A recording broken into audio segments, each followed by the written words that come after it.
Այսօր պատրաստելու ենք շատ համեղ, նուրբ և հագեցնող աղցան։ Եթե սիրում եք հեշտ, պարզ և արագ պատրաստվող աղցաններ, ապա այս բաղադրատոմսը շատ կհավանեք։ Այս աղցանի համն ու հոտը հաղորդում է տապակած սմբուկը, որը իդեալական է համադրվում մնացած բաղադրիչների հետ։ Ահա և աղցանի համար նախատեսված բոլոր բաղադրիչները։ Նախօրոք խաշել եմ հավի կրծքամիսը և հավկիթները։ Այդպես ավելի արագ կստացվի աղցանի պատրաստելը։ Կտրատում ենք ինչպես կցանկանաք, ես խորանարդաձև մանրեցրել եմ, ուղղակի այսպես դանակի օգնությամբ։ Կարող եք նաև թել-թել անել։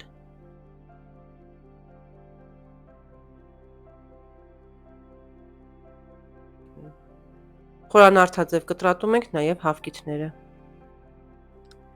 Սմբուկները նույնպես կարող եք նախապես տապակել, այդպես ավելի արագ և հեշտ է հավաքվում աղցանը։ Եթե նախապես խաշենք և տապակենք բաղադրիչները, ապա աղցանի հավաքմանը մեզ ընդամենը հարկավոր կլինի 5 րոպե։ Եթե հյուրեր եք ունենալու, կարող եք 5 րոպե առաջ հավաքել աղցանը և մատուցել։ Մեզ ընդամենը պետք է 1 բուլղարական պղպեղ ցանկացած գույնի, ես ամեն գույնից վերցրել եմ կես հատ։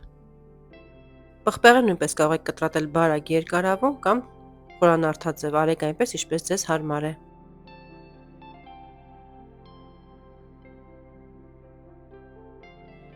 Լոլիկից հեռացնում ենք պտղամիսը, որպեսզի խուսափենք ավելորդ հեղուկից։ Կտրատում ենք նույնպես խորանարդաձև կամ ինչպես կցանկանաք։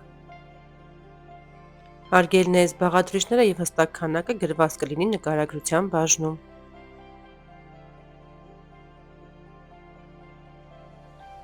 Մեզ պետք է նաև 1 փոքր գլուխ սոխ կամ օգտագործեք կեսը։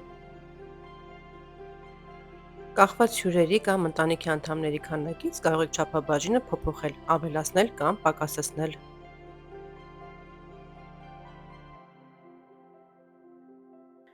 Կանաչիներից ես օգտագործում եմ սամիթը, դուք կարող եք վերցնել նաև համեմ կամ մաղադանոց, կամ բոլորը միասին ավելացնել աղցանի մեջ, այդպես էլ շատ համեղ է ստացվում։ Բաղադրիչները ամբողջությամբ պատրաստելուց հետո վերջում տապակում եմ սմբուկը։ Կեղևազրկում ենք և կտրատում ենք խորանարդաձև։ Կտրատում ենք ոչ շատ խոշոր կտորների։ Եթե ուզում եք սմբուկները մի փոքր խրխրթան ստացվեն, ապա կարող եք թաթախել օսլայի մեջ, հետո նոր տապակել։ Ես հենց այսպես եմ տապակելու։ Տապակի մեջ լցնում ենք բուսայուղը և տապակում ենք բոլոր կողմերից, մինչև մի փոքր կարմրի։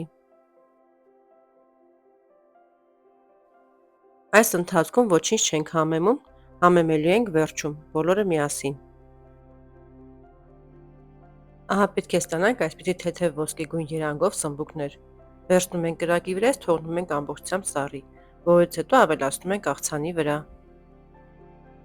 Ահա աղցանի բոլոր բաղադրիչները արդեն պատրաստ են։ Հիմա պետք է պատրաստենք աղցանի համար նախատեսված թանձրուկը։ Ամանի մեջ ճզմում ենք 2 ատամիկ սխտորը, ավելացնում ենք ձիթայուղ, մանանեխ, կիտրոնի հյութ, աղ, սև պղպեղ և թթվասեր, բոլորը միասին լավ խառնում ենք և ավելացնում ենք աղցանի վրա։ Կարող եք նաև թթվասերի հետ մի փոքր մայոնեզ ավելացնել, արեք այնպես, ինչպես ձեզ հարմար է։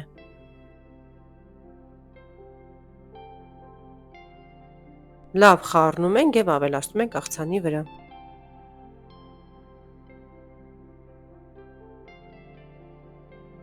Աղցանը նույնպես շատ զգուշությամբ տակից վրա խառնում ենք, որպեսզի բաղադրիչները շատ չփափկեն և ավելորդ հեղուկ դուրս չարձակի։ Ահա և մեր համեղ, գունեղ և հագեցնող աղցանը պատրաստ է։ Հուսով եմ հավանեցիք այս տարբերակը։ Դուք էլ պատրաստեք և զարմացրեք ձեր հյուրերին։ Վստահ եմ, որ նրանք շատ կհավանեն։ Այսօր էլ այսքանն էի պատրաստել ձեզ համար։ Առայժմ կհանդիպենք։